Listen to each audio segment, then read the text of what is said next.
Entonces, a continuación, vamos con la agenda académica, la intervención del presidente de la Junta Directiva respecto al seminario.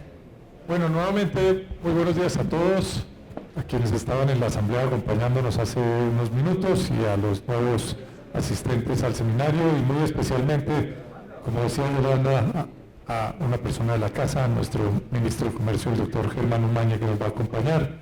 Igualmente a dos grandes conferencistas que van a estar con nosotros hoy, al doctor Carlos Fernando Gallardo de Fede Cámaras, Carlos Fernández Gallardo de Fede Cámaras y al doctor Alejandro Guisanti de Ecoanalítica.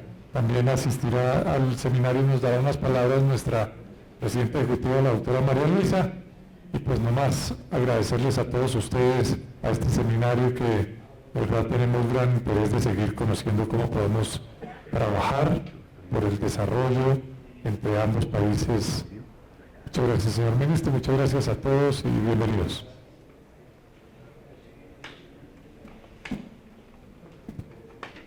Invitamos al doctor Germán Umaña, ingeniero industrial con maestría. ¿No? Bueno, no, él es de la casa, ya todos lo conocemos, entonces ministro de Comercio, Industria y Turismo. Entonces, no, un saludo especial. Me perdonan, pero es que las hojas de vida de los viejos, aunque son, o viejos no, sino los que tenemos muchas juventudes acumuladas, son larguísimas, entonces eso es imperdonable que las citemos acá. Bueno, estoy saludando a mis amigos, pues por supuesto a María Luisa, al presidente, a todos mis amigos, y entonces obviamos los saludos protocolarios para poder hablar de los temas que realmente nos interesan. Bueno, uno de los resultados importantes de este gobierno es el avance que hemos tenido en las relaciones entre Colombia y Venezuela. Ustedes saben que hace ya 6 años largos principiamos en un proceso en donde Nayib y otros empresarios, amigos nuestros, estuvieron siempre en la esperanza de que esto fuera posible. A mí no me creían que esto fuera posible y realmente tal vez el mensaje más importante del día de hoy es que fue posible. Yo manejaba una parábola que era la parábola de Sísifo, que decíamos con mis amigos empresarios que lo que llevábamos era una roca tratando de subir una montaña y cuando ya casi llegábamos a la montaña y mejorábamos las cosas y aparecía un presidente y nos tumbaba todo y la roca se iba para abajo nuevamente, pero decíamos no, hay que volver a subir con la roca hasta allá y resulta que por casualidades de la vida terminé siendo, todavía no sé por qué, pero terminé siendo yo ministro de Comercio, Industria y Turismo, porque son las tres cosas. Y la verdad fue que pude subir esa montaña, poner la roca, y ya no se me volvió a caer esa roca. Y lo que ha pasado en estos 7 meses de gobierno, pues les cuento que fue como completar algo que era una angustia grave que se tenía, y era que la roca no podía llegar a la montaña, y yo tenía que volver a bajar a la montaña para volver a cargar la roca. Ahora dividamos pues esta charla porque me hicieron un discurso, pero la verdad yo no soy capaz de leer discursos, me excusan si me equivoco. Pero ahora ya tenemos otras rocas, otra parábola de Sísifo. Entonces dividamos la exposición en la roca que ya logramos y en la roca que estamos cargando ahora, en donde el papel de los agentes económicos y sociales va a ser fundamental para poder completar un proceso de este tipo. En resumen, y no voy a hablar de estadísticas porque ustedes las conocen, le enseñé a Sebastián Naranjo a hacer las estadísticas correctamente en la Cámara Colombo-Venezolana. Tal vez esa es una de las cosas más importantes de la Cámara, que la información sigue siendo así, es una información que fluye ágilmente para los empresarios y sobre todo sobre la situación de Venezuela.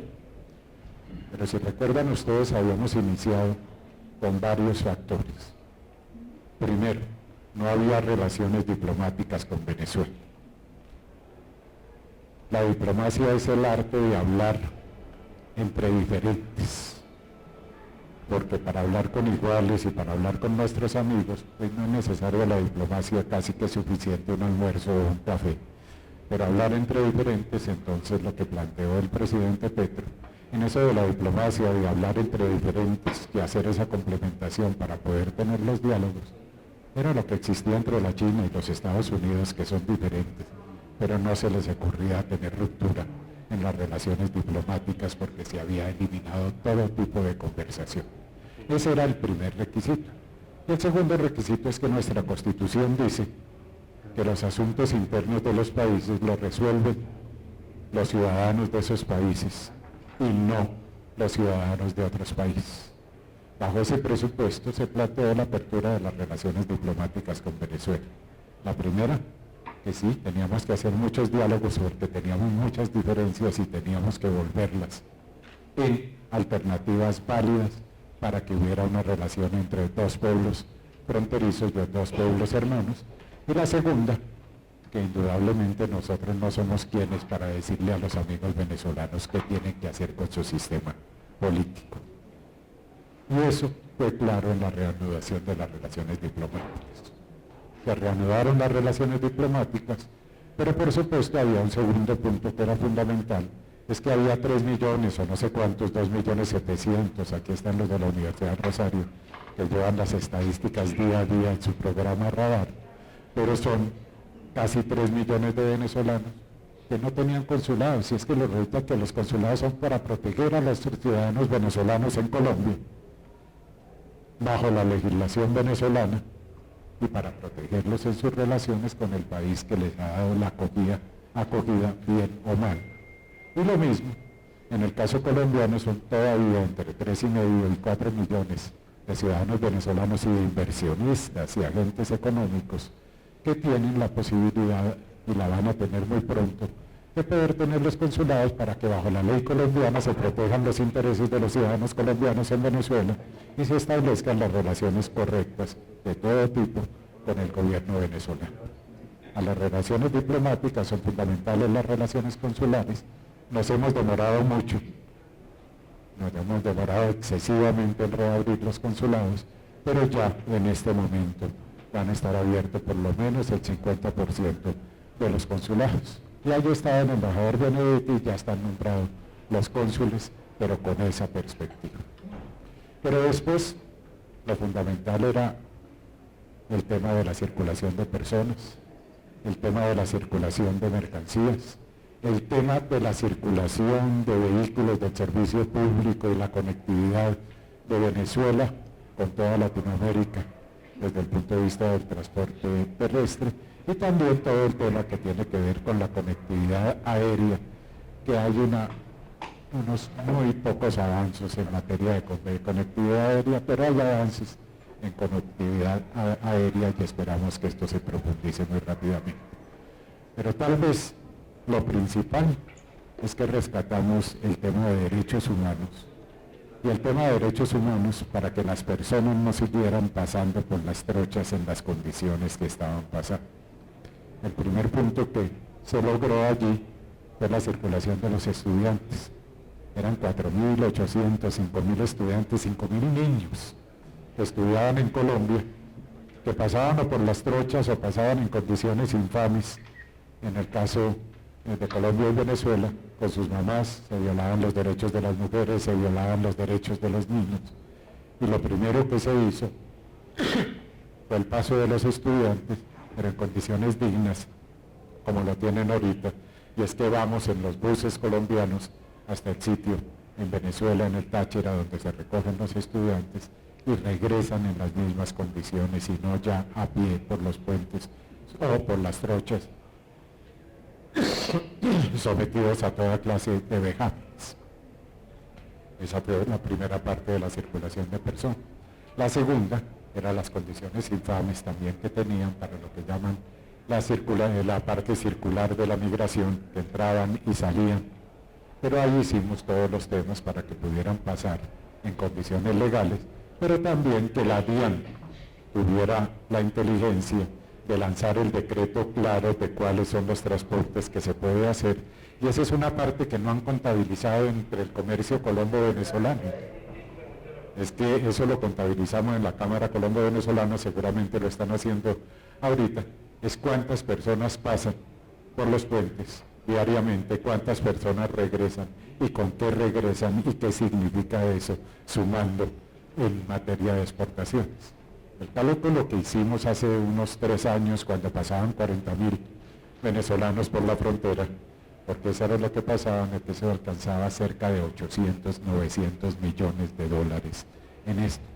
Por lo tanto, en las estadísticas que estamos diseñando en el Ministerio, estamos también diseñando las estadísticas de ese flujo circular, porque resulta que en ese flujo circular son fundamentalmente exportaciones, y algo que identificábamos también claramente y que ahora ha estado mucho más alto. Desafortunadamente eso tiene que ver con comercio ilegal y con comercio legal, y que tenemos que mejorar, es que las ventas de los empresarios aquí presentes a la frontera, no solo a norte de Santander, sino en general a toda la frontera, han aumentado en el número que sacamos en el Ministerio cerca del 500%. Esas son las dos estadísticas que yo tengo que medir como exportaciones, pero la parte circular de la circulación del flujo de personas es algo que es absolutamente legal.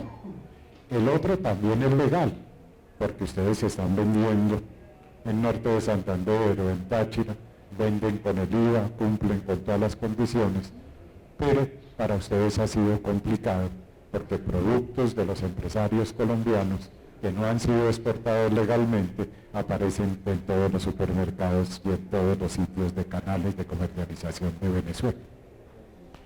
Entonces hay una frase que me recordó Carlos Luna, que ahora es yo no sé cuál es el cargo, pero es agregado comercial en Venezuela, y es que el problema no son las trochas, el problema son los agentes productivos que siguen pensando después de 107 años que están en el oeste norteamericano, en el contrabando, en la ilegalidad, cuando es tan fácil pesar legalmente en este momento las cosas. Pero es un problema de cultura, de educación y no de policía. Es cuando el presidente, por equivocación, creo yo, espero que haya sido así, me nombró jefe de trochas y jefe de policía en Cúcuta, que ustedes recordarán. Le decía yo, pero presidente, primero yo no soy policía, soy malo para eso. Tampoco soy miembro de las Fuerzas Armadas. Pero es que el problema de las trochas es un problema cultural, un problema de legalidad, un problema de pensar inteligentemente, que al final esa sustitución, lo que estamos sustituyendo es la corrupción, el contrabando y la ilegalidad por legalidad. En esto, los empresarios colombianos han cobrado una conciencia inmensa, por supuesto. No pueden hacer nada frente a sus ventas en frontera porque tienen todo el derecho. Pero no solo todo el derecho, sino que están haciéndolo todo desde el punto de vista de lo que exigen todos nuestros regímenes internos, tanto aduaneros como fiscales. Pero en general, este problema de cultura y de sustituir las trochas por un ejercicio legal, es un problema que tiene que ver con la educación, que tiene que ver con la formulación de estrategias serias para contribuir a la educación. Aquí hay varios empresarios de Cúcuta, que tengo que contarles una incidencia, que les pedí una carta en donde pongan ellos todos los temas de fondo de esa ilegalidad que ha ido solucionándose, ese abuso de posición dominante del mercado que hay en algunos casos. Aquí están mis amigos de las agencias de aduanas y demás, que por las circunstancias de Cúcuta cobran el 30% más y ejercen una serie de prácticas que se llaman abuso de posición dominante de mercado, y tengo que decirles claramente que si existen esos abusos de posición dominante de mercado, parte del Ministerio de la Superintendencia de Industria y Comercio, pues tiene que investigar esos abusos de posición dominante de mercado, porque si nosotros no hacemos rentable eso, seguirá ocurriendo lo que está pasando, que es mucho más. Hay dos regímenes, el régimen de Paraguachón-Guarero, donde todo está permitido legalmente, y el régimen de norte de Santander-Táchira, donde no todo está permitido legalmente. poco a poco, pues todas esas cosas tenemos que irlas solucionando, pero se permitió el tránsito de personas y aunque siguen habiendo desmanes en las trochas, porque eso es parte de lo que estamos hablando, lo que ha pasado es que fundamentalmente la gente está pasando legalmente entre Colombia y Venezuela en ese tema circular. Tenemos dos problemas porque sigue habiendo migración, pero hay más venezolanos que están regresando que los que están yendo. Tal vez el problema más grave es esa migración pues, de los que quieren ir a los Estados Unidos y que tienen que recorrer pues, las cosas más trágicas, más difíciles hasta el Pacífico para pasar, o el Atlántico hasta para pasar a Panamá o a otra ciudad y tratar de llegar a Estados Unidos. Ese es algo que es terrible, que tiene que ver con esa forma de explotación humana tan terrible y eso continúa y es un porcentaje importante y es un porcentaje que tenemos que trabajar. Pero en general el tema de la migración fundamentalmente es circular en este momento, pero tuvo una consecuencia en norte de Santander importante. Y esto hay que decirlo en esto de las reformas laborales que estamos haciendo, que es parte de los objetivos que estamos manejando de todas las reformas sociales que se deben hacer, que pueden tener defectos, pero que son la dignidad en el trabajo. ¿Qué pasaba en norte de Santander como pasó en todo el país con los venezolanos? Que como estaban ilegales, o no tenían empleo, o eran excesivos, estaban en la informalidad, pues no les pagaban los salarios como tenían que pagar, no les pagaban el salario diario como se pagaba. ¿Y qué pasó en Cúcuta en este momento que abrimos la frontera? Que la parte virtuosa es maravillosa, porque los negocios se han incrementado. A mí me perdonarán los amigos cucuteños, pero ustedes saben que yo hablo siempre con la verdad. Y analizando con ellos, pues sencillamente en este momento crecieron los negocios de gastronomía, de comercio, de todas estas cosas, pero no tienen mano de obra. Es bien curioso. Y esa mano de obra que no tienen, era sencillamente que los venezolanos empezaron a ganar lo mismo, o un poquito más. Entonces para sufrir penurias era mejor para trabajar en el otro lado de la frontera. Y en este momento pues estamos en un proceso de educación, de cultura maravilloso con todos los empresarios legales de servicios de Venezuela, donde la decisión es pagar lo justo, donde la decisión es incorporar a la legalidad y estamos logrando unos objetivos muy claros de sustituir la informalidad por la formalidad en norte de Santander y Cúcuta. Los indicadores que mencionábamos todos los días en la Cámara, Colombo venezolano, pues partían de una caracterización también colombo-venezolana.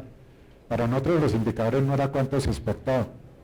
Para la Cámara del Colombo venezolano el indicador fundamental es qué pasaba con los indicadores sociales.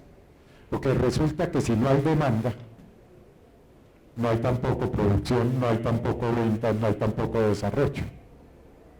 Y esos indicadores ya los estamos midiendo. ¿Y cuáles eran los indicadores que medíamos? Pobreza absoluta, pobreza multidimensional, ingreso per cápita, niveles de subempleo comparados con el centro de país en los dos países, en Colombia y Venezuela, niveles de empleo o de desempleo en Colombia y Venezuela. Y resulta que en estos meses de apertura de la frontera, pues se ha cerrado la brecha y ya tenemos los datos. La pobreza multidimensional, tanto en Táchira como en norte de Santander, ha disminuido. La pobreza absoluta, tanto en Táchira como en norte de Santander, ha cerrado la brecha con respecto al país. La informalidad ha disminuido en norte de Santander y en Táchira. El porcentaje de empleo ya casi llega en norte de Santander al mismo porcentaje nacional cuando estaba por debajo en 5 puntos. Y el ingreso per cápita, sin contabilizar todo lo que está entrando por la ilegalidad que ha mejorado, pues va a ser en el corto plazo uno de los más altos del país. Bueno, si eso disminuyó, si eso ¿qué está generando? Pues más demanda. Y si genera más demanda, pues ha significado una recuperación importante en todas las actividades productivas, tanto industriales como de servicios en norte de Santander. Entonces sí, ese es un logro en esa piedra, en esa roca de Sísifo importante, porque ya cuando viajo a norte de Santander, pues veo a los empresarios que siempre se quejan quejándose por otras cosas, pero no por ingreso, no por desarrollo, no por posibilidades que tienen en esa materia. Entonces tengo que decirles que eso fue muy importante, la apertura, el tránsito de personas, pero después empezamos a trabajar en el tránsito de mercancías, y ahí había otra utopía que nos parecía imposible. El puente, ahora se llama Atanasio Girardot, ¿no? Atanasio Girardot, porque es que yo cambio de mártir cada vez, porque ya estamos en la... Ustedes han visto que en Perú allá no se habla de héroes, sino de mártires, ¿no? Y aquí en Colombia y en Venezuela decidimos que tenemos que hablar de mártires y no de héroes, ¿no? Porque todos los puentes y todas las cosas son alguien que se sacrificó, el otro que se voló en átomos volando, en cosas de este tipo. Pero este es el puente de Atanasio Girardot, ese puente de Atanasio Girardot, antiguo puente de Tienditas, era un monumento a la desidia. Hace 7 años estaba listo.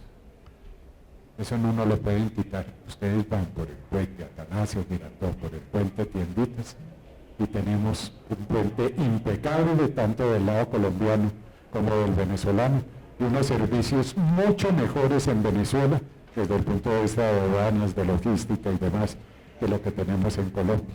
No hemos sido capaces de comprar una báscula. Entonces acá yo le había pedido a Nayib Meme que nos donara esa báscula hace 3 años. Pero ahora no necesitamos que no la done, pero realmente pues el único problema es la báscula, ¿verdad?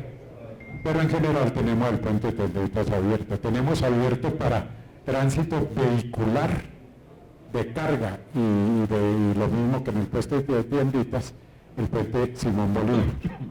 Y el Francisco de Paula Santander está un poco restringido, pero realmente es que tiene problemas de estructura y demás. Y no debemos hacerlo, pero ya logramos hacer eso y se hizo la apertura del transporte terrestre. Ha sido lenta la recuperación, por lo que hay 2 aduanas. La aduana de fácil, que es la de Paraguachoña de Guarero, y la aduana difícil, que es la de Norte de Santander, que ha ido mejorando y que por eso ustedes no han hecho la transferencia hacia allá, que es mucho más rentable, mucho mejor, pero ya se está dando un incentivo importante y un crecimiento importante para equilibrar las 2 fronteras, para lo que sea más rentable para los empresarios se maneje, pero curiosamente para toda la costa caribe que está aquí presente, pues el tránsito marítimo, que ha mejorado mucho en los puertos venezolanos, está funcionando bien, y en Norte de Santander están pasando exportaciones nuestras a terceros países, especialmente a algo que vamos a acabar en el corto plazo, que por ahora en la guerra de Ucrania y Rusia significó que quien más defendía la transición energética en Europa, que era Alemania, sea el mejor comprador de corto plazo del carbón colombiano. Pero mejor, entre más vendamos rápido, menos minas tenemos y podemos hacer la transición energética. Adicionalmente, desde el punto de vista institucional, estábamos muy preocupados porque cuando iniciamos las negociaciones, los amigos venezolanos que están aquí presentes, Jorge, nos decían: no, nosotros queremos tener una relación bilateral que no tenga nada institucional. Nosotros hablamos con Delcy Rodríguez, maravillosa negociadora y maravillosa ministra, y le dijimos: no, mire, tenemos 2 marcos. Uno, la Organización Mundial del Comercio. Si no podemos llegar a un acuerdo, nos tienen que tratar como a los chicos, y nosotros tenemos que tratarlos a ustedes como a los norteamericanos, porque ese es el trato de nación más favorecida y el trato a las personas y a los empresarios que tiene que ser igualitario en los 2 países. Nos aceptaron de la Organización Mundial del Comercio, y por otra parte le dijimos: el único, tenemos 2 acuerdos más. El segundo acuerdo que tenemos con Venezuela es en el marco de la LAI, los 2 estamos en el marco de la Asociación Latinoamericana de Integración. Tenemos un acuerdo de alcance parcial número 28, que curiosamente en ese acuerdo de alcance parcial número 28 son mucho más favorables las ventajas que dan a terceros países, y el 75% de nuestras exportaciones no se realizan en el acuerdo de alcance parcial número 28, sino por la Gaceta, que sacan cada 3 meses el gobierno venezolano. Eso lo han ido racionalizando y cada vez vamos a hacer más el acuerdo parcial. Y ellos amablemente nos dijeron sí Omaña, porque en Venezuela dicen Omaña, pero me dicen Omaña, porque allá es Omaña, pero sí Omaña, con confianzudos mis amigos venezolanos. Sí, mañana vamos a manejar el acuerdo de alcance parcial número 28. Pero también les dijimos, hace 7 años firmamos un acuerdo de transporte y no ha sido ratificado por el Congreso colombiano.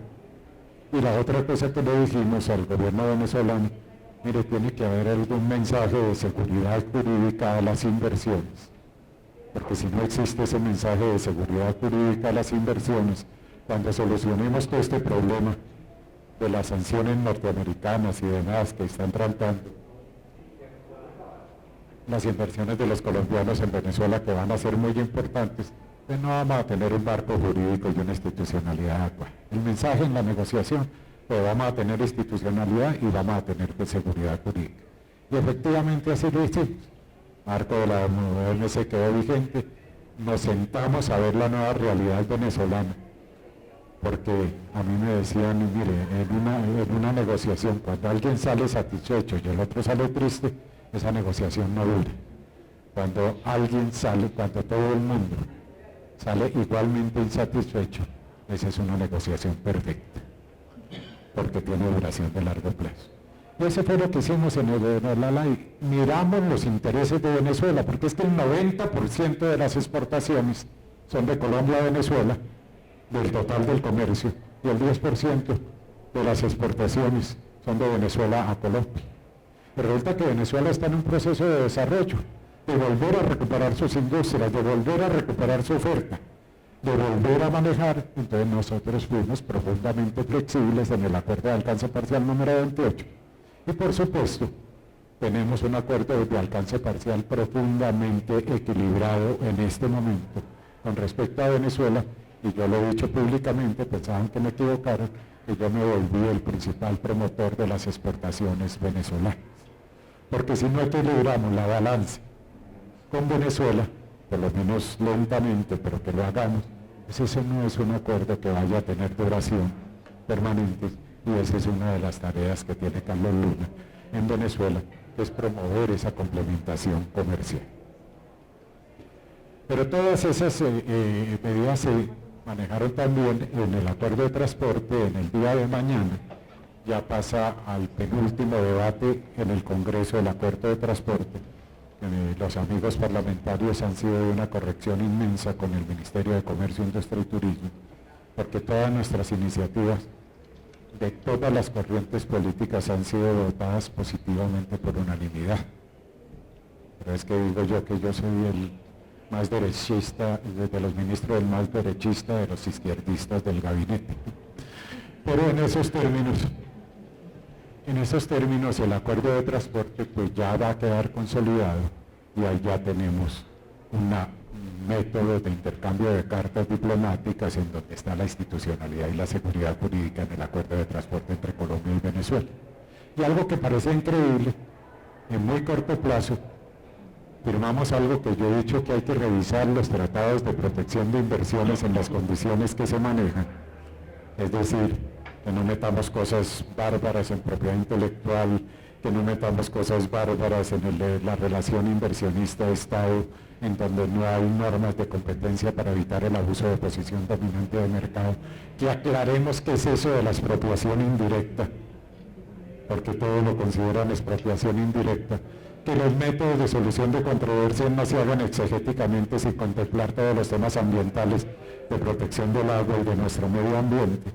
Y esas 4 categorías las eliminamos del Tratado de Protección de Inversión. Pero hicimos un Tratado de Protección de Inversiones, en donde lo de fondo, es que si hay una expropiación indirecta o directa, y no se cumplen con las normas del pago, en el caso de que sea injusto de la expropiación, podemos ir a tribunales internacionales en el marco de Naciones Unidas, en Oxitral. Entonces eso es seguridad jurídica, eso tan pronto se mejore lo de las sanciones, pues claramente va a haber seguridad jurídica para nuestros inversionistas y para los inversionistas venezolanos, en un tema que jamás había vuelto a tratar Venezuela, que no queremos tratar en las condiciones injustas que se están manejando en los tratados de libre comercio, pero que sí creemos que debe haber tratados de protección de inversiones, pero en condiciones justas para los dos países y sin desequilibrios para los dos o los varios países que firmen esos tratados de protección de inversiones. Este tratado tuvo el primer debate en la Comisión Segunda de la Cámara, se presentó con mensaje de urgencia, fue aprobado por unanimidad, va a ser aprobado en el Senado por unanimidad en la Comisión Segunda del Senado, y ya en este semestre queda vigente el Tratado de Protección de Inversiones con Venezuela, lo que nos da el resto de la institucionalidad. ¿Hay problemas? Sí. ¿Sigue habiendo paso por las trochas? Sí. ¿Sigue habiendo delincuencia? Sí. ¿Sigue habiendo dificultades por otras razones? Sí. Pero hay que mirar el vaso medio lleno, creo que vamos por el buen camino y lo que podíamos hacer en esta materia lo hicimos. Y la verdad, que ahora la pelota está en la cancha de ustedes. Lo que no hagan ustedes no lo hacemos nosotros. Nosotros ya les dimos las normas, les dimos la institucionalidad, les dimos la seguridad jurídica, que era lo que había prometido el gobierno. Ahora si eso va bien o va mal, ese es problema de los agentes económicos y de los agentes sociales. Y por eso el llamado a que nos ayuden a eso maravilloso. Las únicas que no han empezado, doctor Rico, a funcionar son las grúas que usted tiene en Venezuela, pero espero que lo hagan rápidamente. Entonces, si uno mira el contexto, pues que estamos diciendo nosotros, y creo que es correcto lo que estamos diciendo. El año pasado fueron un comercio binacional de 700, más o menos, faltan 3 o 4 millones, 700 millones de dólares. Pero 90 de los venezolanos y 600 y pico nuestros. Eso no puede continuar. Si no hacemos una estrategia para equilibrar esa balanza, pues no va a funcionar. Y si ellos no se recuperan como queremos nosotros, pues para eso son nuestras inversiones, nuestra joint venture, nuestra participación en la complementación industrial. Aquí hay que ayudar a la recuperación venezolana. Y la potencialidad venezolana es, nunca reemplazamos los 7.000 y pico millones de dólares que tuvimos de exportaciones y de importaciones con Venezuela. Por más carreta que echaran los gremios que íbamos a irnos a otros países, íbamos a reemplazar eso, que ahora sí está muy entusiasmado con Venezuela, pero que hasta hace 7 meses simplemente eran parte de la crisis y profundizar la crisis que tenían con Venezuela. Pero en esos términos, todo está dado para un esquema virtuoso que no va a ser rápido, va a ser lento, va a ser gradual, pero este año no va a haber ninguna dificultad en alcanzar un comercio binacional de 1.500, 1.600 millones de dólares. La frontera entre Colombia y Venezuela, no solo la de norte de Santander, Táchira, sino toda la frontera, sumándole el contrabando, sumándole las prácticas desleales que siguen y sumándole esa cuestión circular, estamos hablando de una relación binacional que las cuentas que hicimos de 3.000 millones de dólares. 1.500 legales, 800 del tránsito ese circular y el resto, calculando el contrabando, que debe ser mucho más, pero no me atrevo a decir nada, pero mínimo la relación es 3.000 millones de dólares. ¿Con qué país latinoamericano, con qué frontera o con cualquier otro país tenemos una relación como la que les estoy mencionando? Porque son productos de valor agregado, son productos de incorporación de progreso técnico, son productos y servicios que estamos manejando.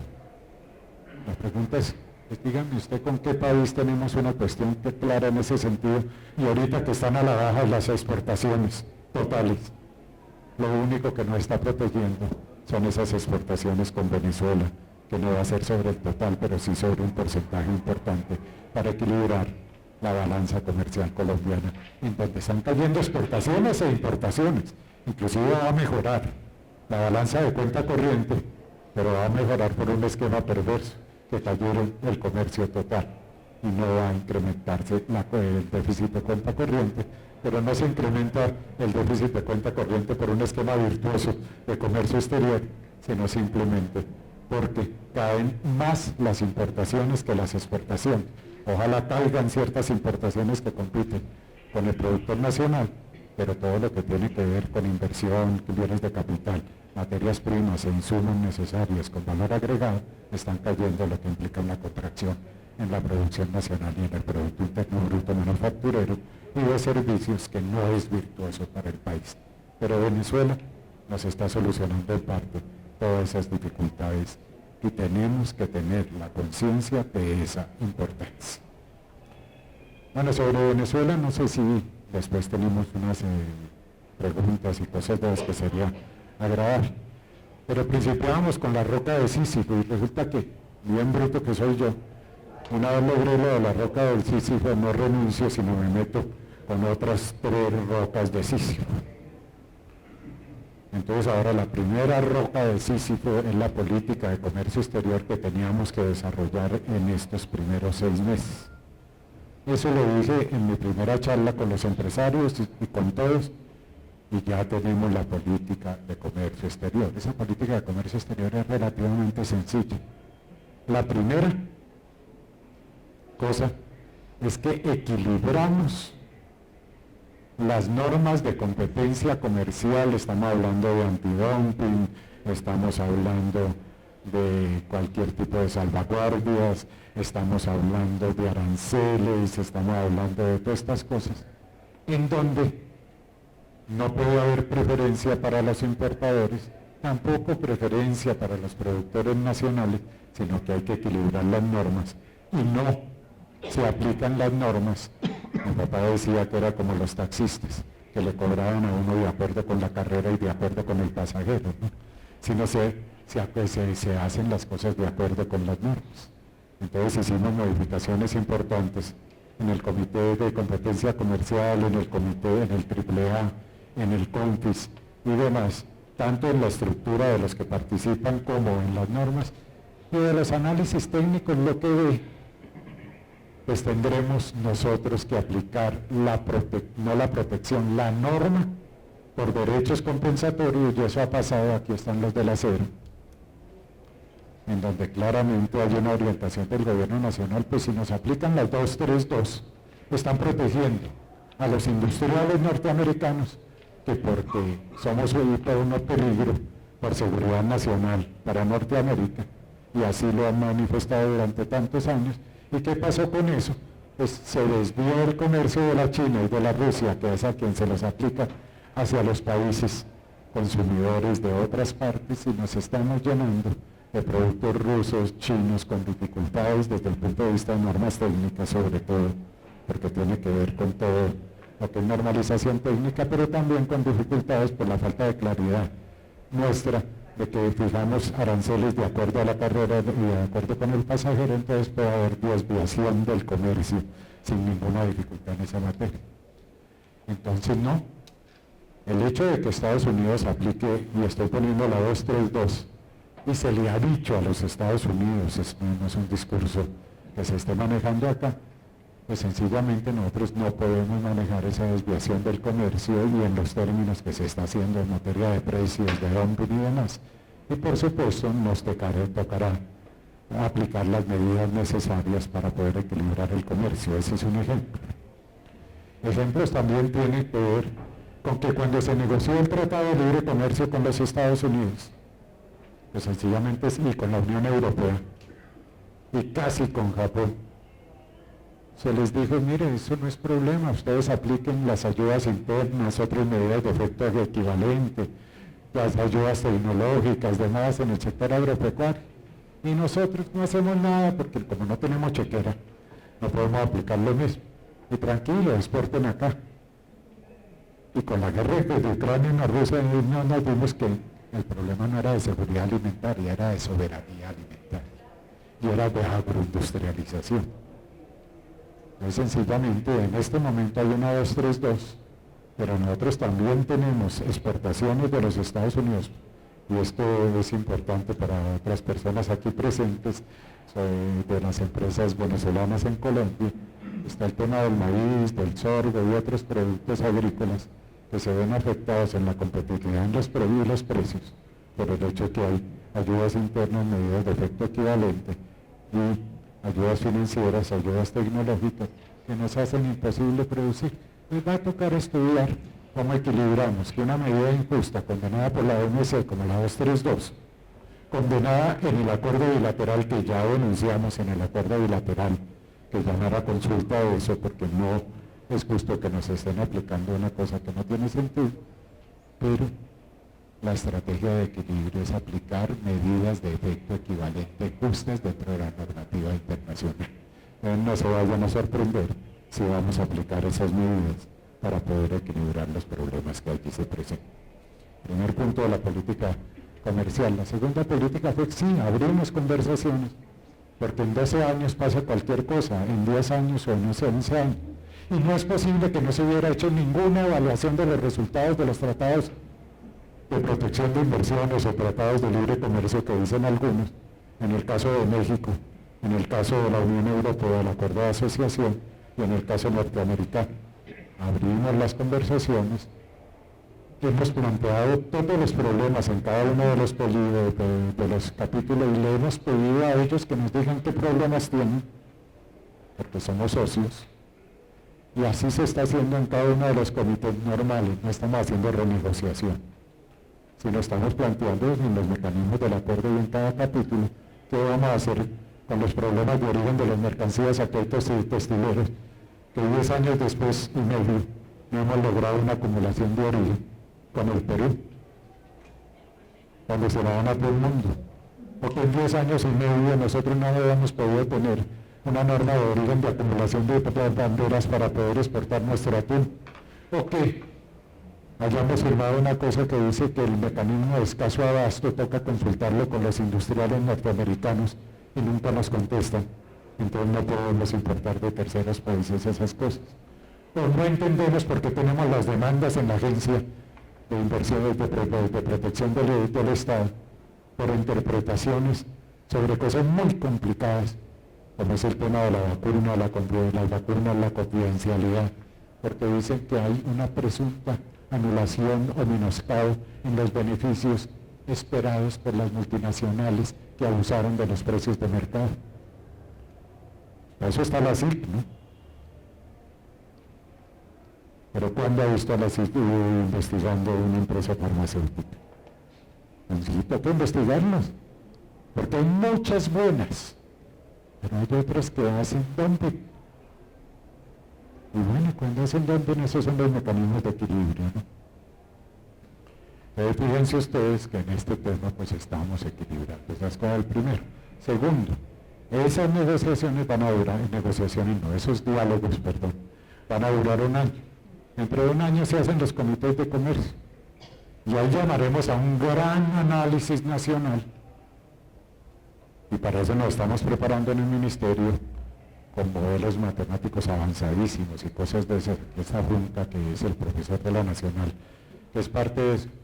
Porque tendrá que sentarse la sociedad colombiana a preguntarse si no podemos solucionar nada, si esos acuerdos son buenos o son malos para el país. No para un grupo de industriales, sino para el país en general. Y dentro de un año veremos el resultado de nuestros diálogos, que supongo que van a ser muy amables y muy fructíferos, pero también tendremos que evaluar cuál es la política de comercio internacional desde el punto de vista de los acuerdos internacionales que quiere tener el país. Y allí se tomarán las decisiones pertinentes. Espero que yo ya no esté de ministro, porque los fusibles se funden rápido. La tercera cosa en la política de comercio. Usted me dijo que me pero es que quiero contarles todo. En la política de comercio, sí, nosotros estamos pensando en fortalecer la integración latinoamericana, pero no en eso que hacíamos los viejitos, porque eso ya no lo podemos hacer, que el arancel externo común. Pero lo que más le preocupa a Venezuela en el acuerdo de alcance parcial es la triangulación que hacíamos, porque llegaban cuartos traseros de pollo y patas de cerdo, no sé cómo dice, usted me regaló una de esas del doctor Badar en Navidad, que tengo que reconocer públicamente que la trajo desde Pamplona, casi que a pie, en una refrigeración perfecta, y me arregló la noche del 31 de diciembre, donde nos la comimos con un placer inmenso, muchas gracias. Pero en eso, simplemente la estábamos mandando de Venezuela, sin cumplir con esa triangulación, sin cumplir origen, sin cosas de eso.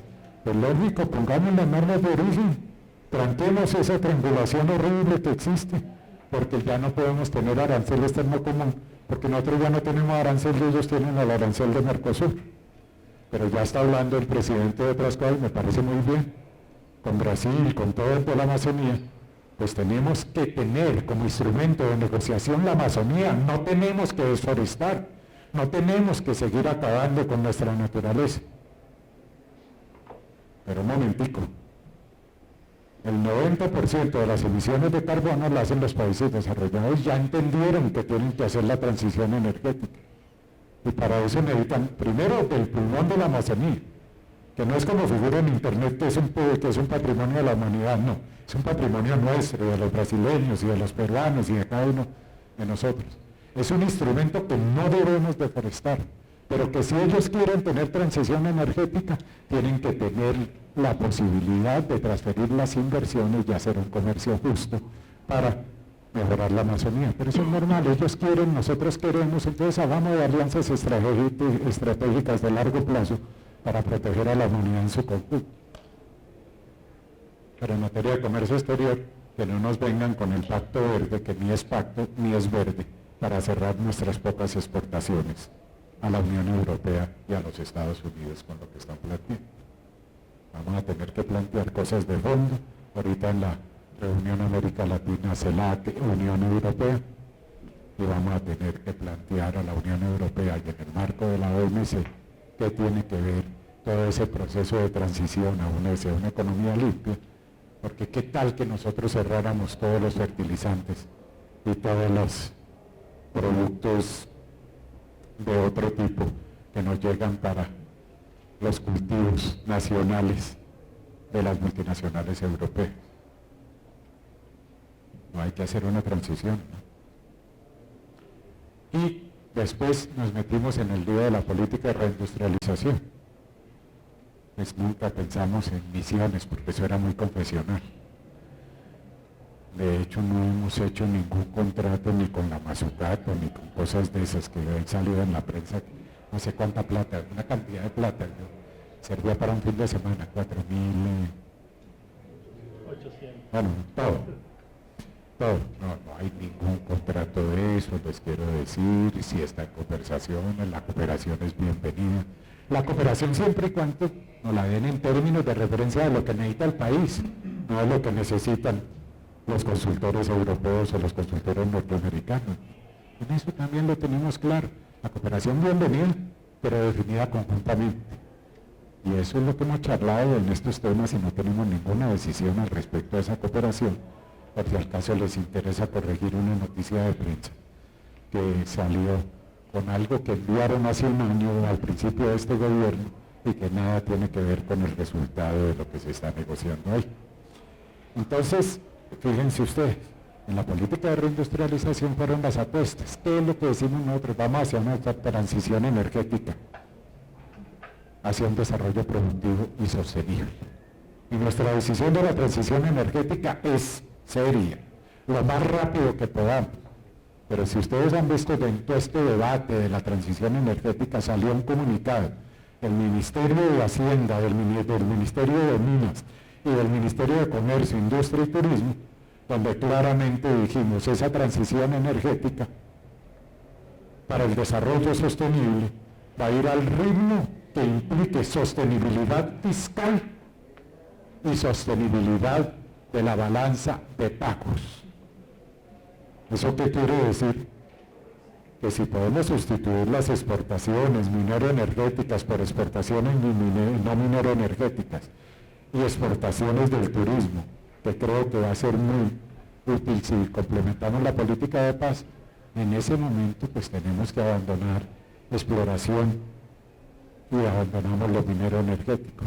Pero debe haber un equilibrio entre la sostenibilidad ambiental y la sostenibilidad fiscal. Y como eso no es espectáculo para los periódicos, no lo han sacado. Lo que sacan es los debates anteriores, no el debate que hay el compromiso de Colombia de hacer su transición energética lo más rápidamente posible, siempre y cuando no quebremos al país sin tener la sostenibilidad fiscal y la sostenibilidad de la balanza de pagos. Entonces, en esa propuesta pues están las apuestas productivas. Y las apuestas productivas son bien interesantes para mí, ¿no? La primera es la transición energética. Y aquí hay varios industriales que hacia la economía verde, y ya hemos hecho acuerdos, por ejemplo, el mayor contaminante después de la deforestación es el sector automotor, es la movilidad. Y lo que estamos haciendo es acuerdos muy de fondos para transición energética. Ya acuerdos importantes para industrialización y participación de las autopartes nacionales, porque es que ese cuento de las inversiones sin incorporación de progreso técnico, sin entrar a las cadenas de valor, sin fortalecer la pequeña y mediana empresa, sin fortalecer las relaciones productivas entre la inversión extranjera y el desarrollo nacional y sin fortalecer la capacidad de la educación, pues ¿para qué? ¿Para qué? Yo dije ¿para qué? ¿No? ¿Para qué? Pero dentro de eso, pues estamos hablando de esa transición y donde hemos logrado cosas importantes es en el sector automotor. Ustedes vieron la inauguración de las nuevas inversiones de General Motors, del inicio de la nueva inversión de Sofasa, de Renault, de la importancia y el compromiso de ellos de abrir y el compromiso nuestro de un desensamblaje y de las reglas de juego, un Profía. Eso es una exención arancelaria. Bueno, lo no producido, tráiganlo.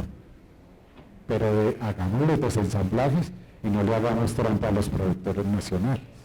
Entonces sí, se mantiene el Profía, pero los productores nacionales no tendrán que estar certificando con cada importación que ellos son productores. El que esté certificado como productor nacional, pues el importador tendrá que certificar que no son productores. Eso es equilibrar las reglas de juego. Por otra parte, que estos son temas que tienen su periodicidad, porque los subsidios no pueden ser eternos. Y esa periodicidad va a estar atada a otro mecanismo, que es el mecanismo de las inversiones y las depreciaciones y el aumento de la producción. Que es que sí se van a dar exenciones arancelarias para importación de ciertos vehículos, pero preferiblemente eléctricos, pero atados a una cosa sencilla que lo entienden aquí todos los que están, porque yo no entiendo, pero ustedes sí, porque son empresarios, es que si yo hago una inversión de 100 millones de dólares, eso se deprecia en 10 años, entonces el siguiente año son 90 millones, el siguiente año son 80 hasta llegar a cero, por lo tanto la preferencia que estamos dando se refiere a un periodo de depreciación, tantos vehículos para el primer año, porque no se ha depreciado nada. Si son 100 millones de dólares, si son 10.000 vehículos, no estoy diciendo que eso sea, sino que puede ser. El segundo año no son 10.000 vehículos, sino son 90.000. Y cuando se deprecie la inversión va a estar en 1.000 vehículos y cero el décimo año, porque son los subsidios que se tienen que plantear en normativa. Estamos haciendo cosas muy importantes en materia de hidrógeno verde. Estamos haciendo cosas importantes. Ustedes saben que el problema no es las granjas eólicas, porque ustedes saben que existen, sino el problema es que no damos licencias ambientales y no hacemos la conductividad, ni podemos hacer correctamente las consultas con las comunidades, que son las que nos impiden muchos de esos desarrollos. Pues bueno, decimos que somos el pacto histórico, que somos gente que hablamos con el pueblo y con las comunidades, pues sí, hemos hecho eso. Ustedes vieron que hace 2 semanas estuve yo con los guayús, después estoy con los del Pacífico, después estoy con... Porque hay que hacer las consultas, pero no deben de y con los inversionistas. Y ellos han sido muy correctos, porque ya no ofrecen espejitos, sino ofrecen sociedades con las comunidades, respetando sus intereses, respetando su paisaje, respetando su naturaleza, respetando sus costumbres, respetando su cultura y utilizando los bienes que se demandan para sus inversiones de las regiones correctas. Eso es muy bonito. Y así se está haciendo. Hay otras cosas que es la industria de defensa, de guerra, que se convirtió en industria de defensa. Y fíjense ustedes, aquí también están presentes el esquema de lo que estamos haciendo con los astilleros.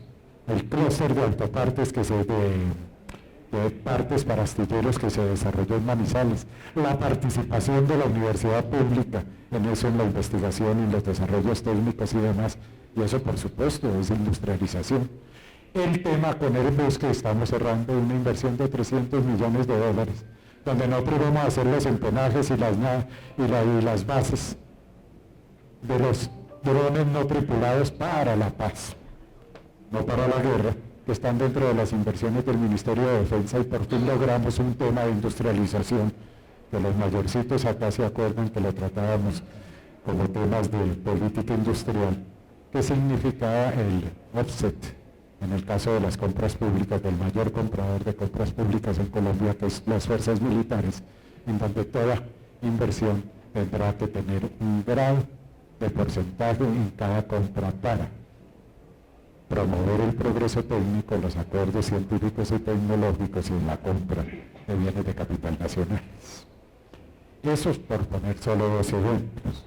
Lo mismo en el tema soberanía alimentaria, pero soberanía alimentaria no sigan exportando, no sigan trayendo atún mora, traigan jugo de mora. Estamos trabajando.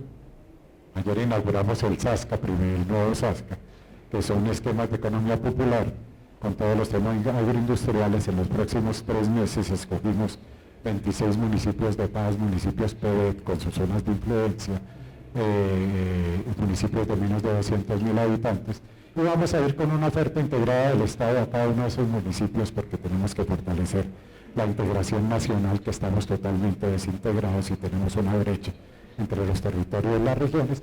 Y lo mismo en la política de turismo. Saben que tenemos 1.700.000 hectáreas de parques nacionales, que solo aprovechamos con procesos incipientes 800.000 hectáreas, que es la base de cualquier turismo sostenible que se tenga que hacer. Entonces vamos a desaprovechar eso. Vamos a desaprovechar la Guajira, que tiene todas las posibilidades en materia de turismo inmensa, porque no respetamos la cultura de los guayús, en donde lo que tenemos es hacer esquemas turísticos de desarrollo sostenible, no de ladrillos, sino de construcciones como las que hacen allá los guayús, con materiales de la zona, respetando la naturaleza. Sí, en eso estamos. Eso no se hace en 4 años, ni en 8, ni en 12, pero sí está cambiando la tendencia en esa materia.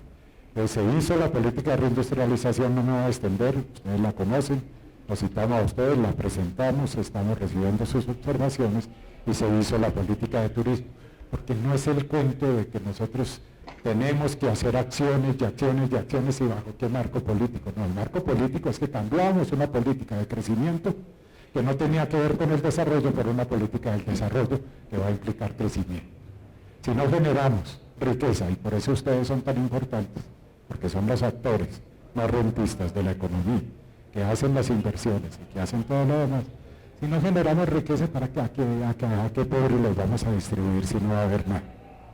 Pues nos volveríamos populistas de izquierda, al contrario de los populistas de derecha, pero estamos repartiendo en los 2 casos lo que no tenemos, y no es sostenible ninguno de esos esquemas. Entonces, sí, a lo de Venezuela, que ya se me olvidó, la roca de Sísifo, ahora tengo 3 rocas y estoy a punto de agotamiento. Que la política de comercio exterior se consolide, pero con acciones claras, con indicadores que ustedes puedan ver en estos 4 años de que cambiaron las cosas. La política de reindustrialización, que tiene indicadores y objetivos claros, que va a implicar subir otra montaña con otra roca. Y la política de turismo, que es subir otra montaña con otra roca, porque es un tema que ustedes comparten. Aquí no hay uno que no lo comparte, que es que nosotros queremos hacer transformación productiva. Que bienvenida a la inversión extranjera si cumple con las condiciones de adaptación y transferencia de tecnología, de incorporación de las pequeñas y medianas empresas a las cadenas de valor, y de utilización de nuestros científicos, los duros, los científicos sociales, los ingenieros, y también eso que ustedes le echan uno a la carreta de educación para el trabajo, de técnicos y tecnólogos. Pero los países exitosos en el desarrollo son los que tienen ingenieros, los que tienen químicos, los que tienen físicos, los que tienen matemáticos, y eso es importante.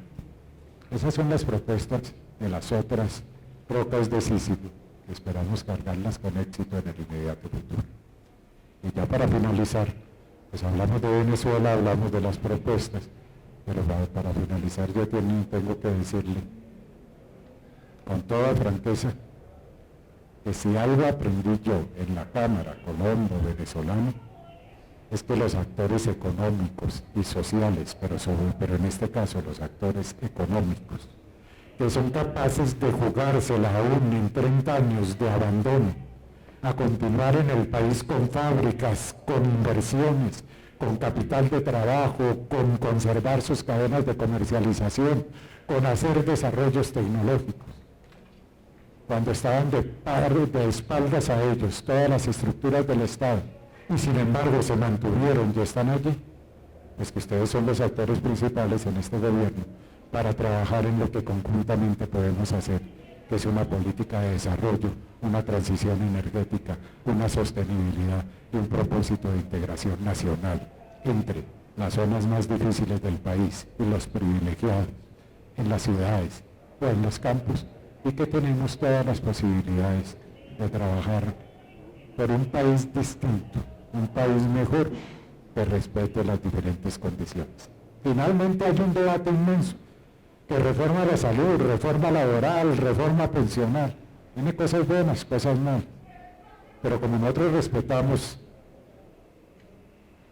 el equilibrio entre los poderes, todas esas reformas van a tener cosas importantes y ojalá positivas en las correcciones de lo que se considera se debe hacer en el Congreso. Y como tenemos equilibrio de poderes, tenemos la Corte Constitucional y la respetamos profundamente. Entonces, en eso, claro, el debate es grande. ¿Por qué no va a ser grande si por primera vez estamos haciendo las reformas que no habíamos hecho? Logramos una reforma en Hacienda que se cambió la tendencia de regresividad a progresividad.